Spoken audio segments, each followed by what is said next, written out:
Are you curious about the devastating power of one-punch knockouts? Look no further than Julian the Hawk Jackson, who has left numerous opponents unconscious with his heavy-handed punches.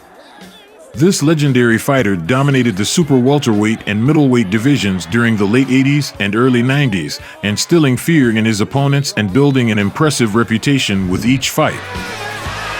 That's a real tragedy. Jackson was born on September 12, 1960, in St. Thomas, U.S. Virgin Islands. At the age of 14, he began boxing, but his amateur career was brief, with only 17 fights, of which he won 15. Jackson's natural strength was apparent from an early stage, and he distinguished himself from other amateur boxers with his punching power. His coach advised him not to exert himself too much while punching, as his natural talent would flourish on its own. On February 2, 1981, Julian the Hawk Jackson began his professional boxing career by defeating Inocencio Carmona in a 4-round bout. Over the next several fights, Jackson scored 5 stoppage victories and won on points in a 6-round match against William Page. Little did anyone know, this would be the last time Jackson would hear the final bell for quite some time.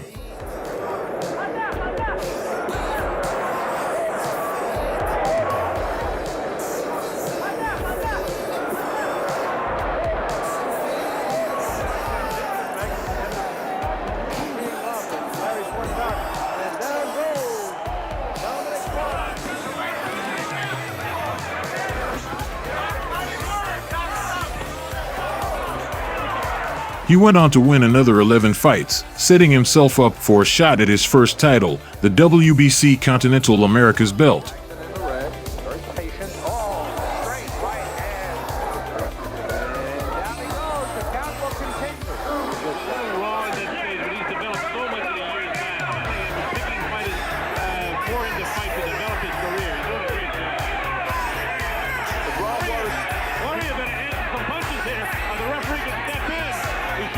Jackson defeated Ron Lee Warrior in 3 rounds and defended the title 4 times.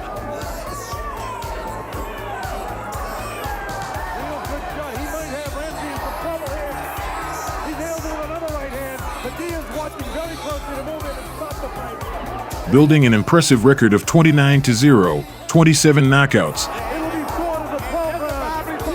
In terms of height and reach. It's not cautious, but if Tim hitting that, you don't want to see a prospect. Oh, really? Down goes Tim Harris. Continue, no. And earning a chance to fight for the WBA junior middleweight title against the division's top fighter, Jamaica's Mike the Body Snatcher McCallum.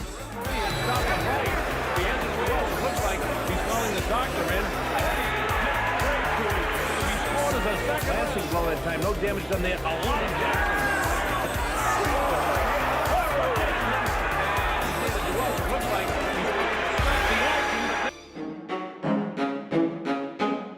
In the early stages of building his Hall of Fame career, McCallum was a skilled technician whose nickname originated from sparring in the renowned Kronk Gym. As an accomplished amateur, he had an unbeaten professional record of 26 fights and had faced opponents of a much higher caliber than Jackson. This experience gap would ultimately be a determining factor in their fight. Jackson started off strong, unleashing his powerful punches with lightning-fast hands. McCallum was caught off guard by the speed and power, leaving him with wobbly legs after taking Jackson's best shots. However, McCallum adjusted and entered the second round in control. His jab was crucial in keeping Jackson at bay, and he began connecting with clean shots. Eventually, a right-left combination sent Jackson down to the canvas. Though he got up, he was visibly shaken. McCallum seized the opportunity, relentlessly attacking Jackson until the referee intervened to prevent further punishment.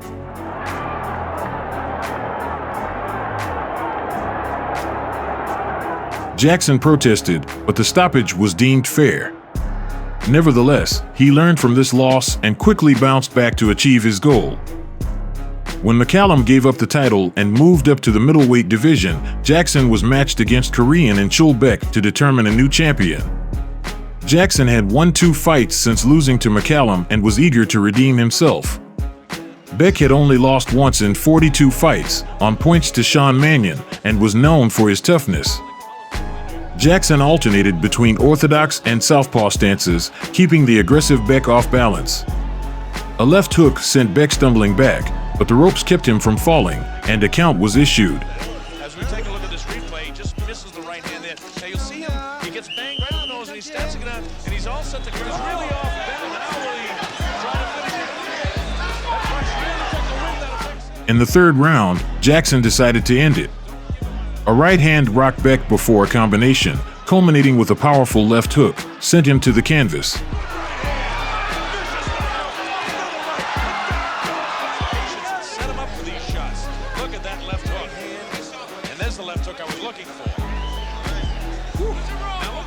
Though he managed to get up, a final barrage prompted the referee to stop the fight.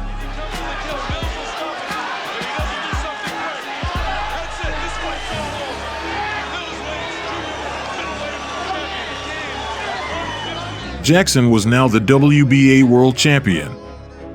For his first defense, Jackson faced former IBF title holder Buster Drayton. Drayton had been Marvin Hagler's chief sparring partner and had won the IBF crown late in his career, defeating Mark Metal. After 2 defenses, he lost it to Matthew Hilton in a 1987 fight. He was a very durable operator. One big bomb that nearly caught the chin. Jackson went to work on Drayton from the start, hammering him up and down like a butcher tenderizing meat. Snapping back the head of Drayton. A sharp right hand sent Drayton down in the 2nd, giving the former champion a taste of the speed and power Jackson possessed. Here's a look at that flash knockdown in round 2 scored by the... In round 3, though, he felt the full wrath. Jackson let both hands go from the start, eager to bring things to a concussive end. Ruling rounds these have been. Suddenly, a big left hook exploded off the side of Drayton's jaw. Still firing back. Oh, a big left in. Oh, a tremendous left. His eyes rolled as he remained upright but unconscious. Stiff-legged, he fell slowly backwards, like a tree that had been cut down. And look at Jack back and see it again. Straight, good, solid left hook. As he hit the canvas, he became conscious again, but the fight was rightly stopped. It was a mesmerizing and breathtaking finish.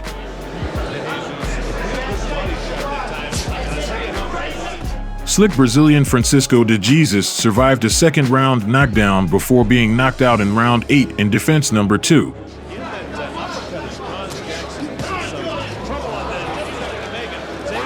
But Jackson's 3rd and final defense raised his stock even higher.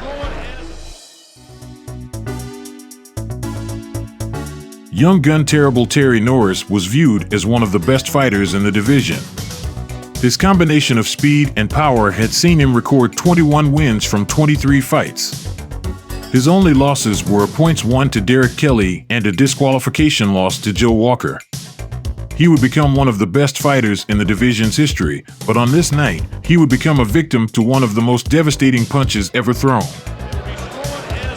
Very proud of the fact that Julian Jackson. For 3 minutes, it appeared the title would change hands.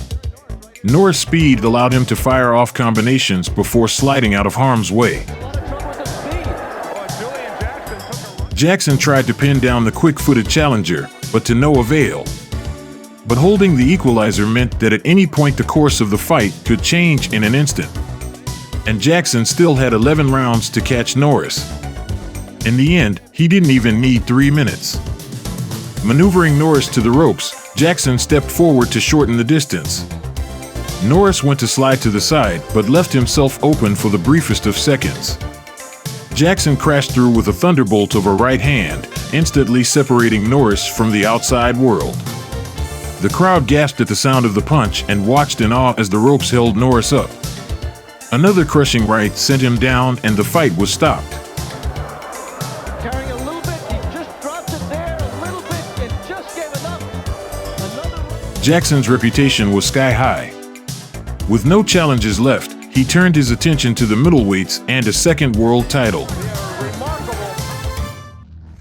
Jackson had to take a break from his career for a year due to a detached retina, which used to be a career-ending injury but was now treatable. He won 2 fights, one of which was a brutal 4th-round knockout of Wayne Powell, Oh, there's a right hand. He won't get up from that. And pushing him off. Wild with the left hand. There's the right hand right there. And it just... which prepared him for a chance at the vacant WBC title against the elusive and often avoided Harold Bomber Graham. The words unorthodox and elusive could have been created specifically for Graham. His style had been compared to that of a limbo dancer on occasion. Graham had only lost twice in his 45 fights, and those 2 losses were against world champions Sumbu Kalambe and Mike McCallum. Both losses were extremely close, particularly the defeat to McCallum, which was for the vacant WBA crown. Even then, both champions struggled to land punches on Graham as he countered with accurate and solid punches. Style-wise, this couldn't have been a more challenging situation for the former junior middleweight king.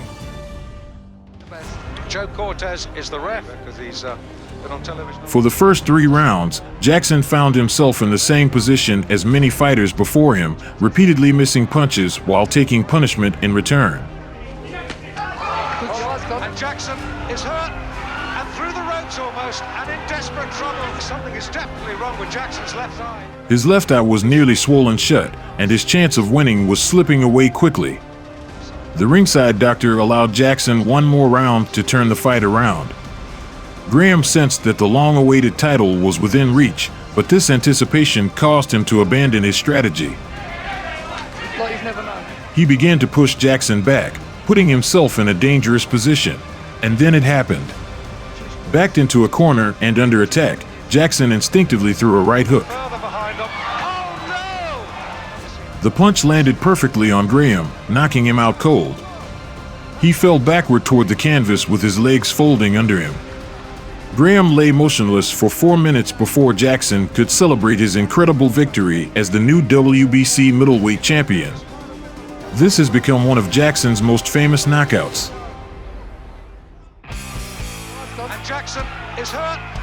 Jackson, now known as the hardest hitter in the sport, was included in the list of the best pound-for-pound boxers. Because I feel a shock all the way up to my elbow. And whenever I feel that shock, I know it's over. He continued his destructive form with 2 first-round victories in his first 2 title defenses. Dennis Milton was counted out after a single powerful right hand, And down goes Milton.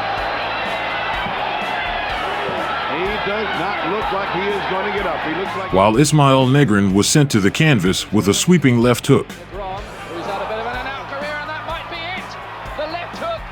Jackson. Slick Ron Collins bravely took his share of numbing shots before being stopped in the 5th round of the 3rd defense. Right hand catches him, and he's ready to go. And he's ready to go again. And he won't go. There's the big right hand. Left hook catches him. And right now, Collins, oh, he's there with the left hook. And Jackson waving at him. What's it going to take to put him down? He hits him again. What he do is hang on. If he just stays there, the count up to 5 and 6 and 7. That's it. The referee decides to stop the fight. However, Thomas Tate went further than anyone else, surviving a 4th-round knockdown to last until the final bell and lose by unanimous decision. This was the first time in 10 years that Jackson had needed the judges' scorecards. However, he was unable to attract the biggest names in the sport to fight him, so he turned his attention to the other dangerous fighter in the division. This man, with a record of 27-2, had knocked out 25 of his opponents and was blowing away opponents in the same way as Jackson.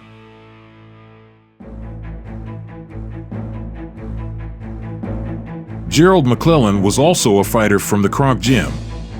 He had long arms and was a dangerous puncher. He previously held the WBO title, which he won by knocking out John the Beast Mugabe in the 1st round, but he gave it up to go after the more prestigious WBC title. At 25, he was 7 years younger than the current champion. When 2 knockout artists face each other, the anticipation is unmatched. Everyone's eyes are fixed on the action, afraid to blink and miss that one devastating punch that is both inevitable and awe-inspiring. When the first bell rang in this fight, the entire boxing world held its breath. Winning by tough decision. He should certainly not the case in the past. Both fighters showed immense respect for each other's power.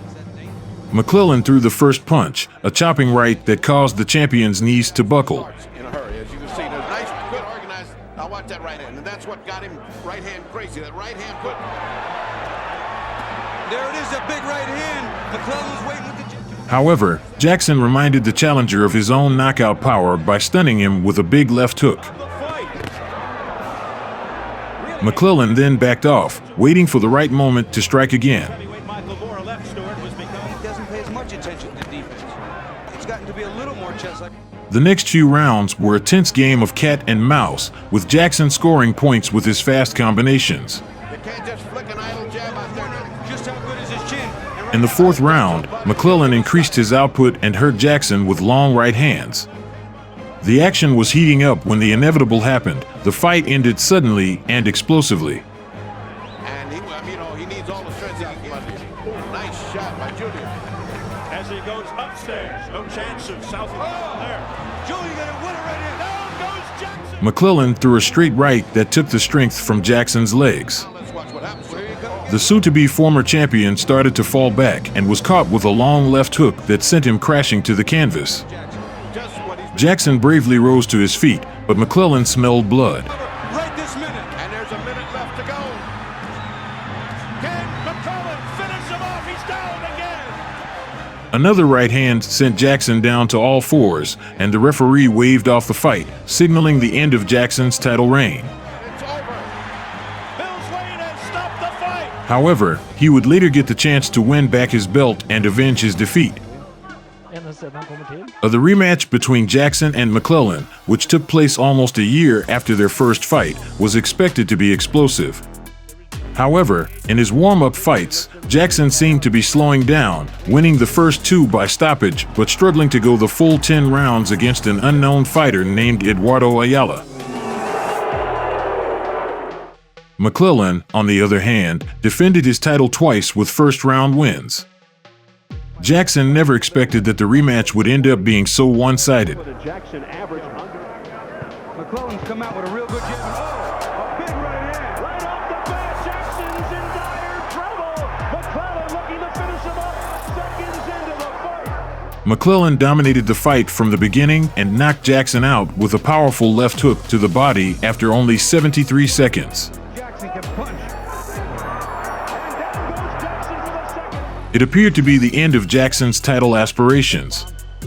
However, fate intervened, and when McClellan moved up to a heavier weight class and vacated the title, Jackson found himself in line for another chance to win back his old belt. In the opposite corner stood unbeaten Agostino Cardamone. In his prime, Jackson would have been a heavy favorite, but times had changed and he was no longer the fighter he once was. Cardamone was not known for his power, but he beat up and hurt Jackson throughout the opening round. However, once again, Jackson's power proved to be decisive when a thumping right hook knocked Cardamone down and out in the second round.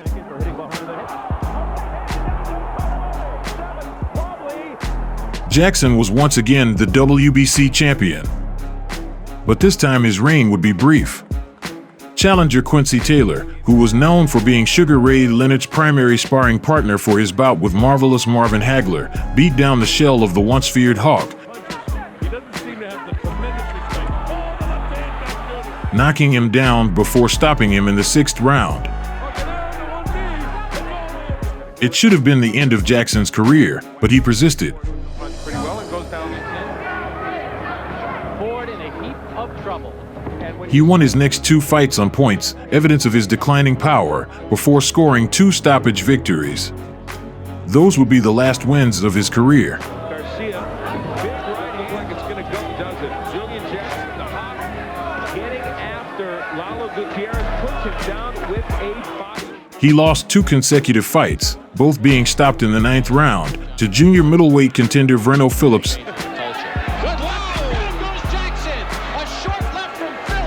and then to former world title contender Anthony Jones, before finally calling it quits at the age of 37.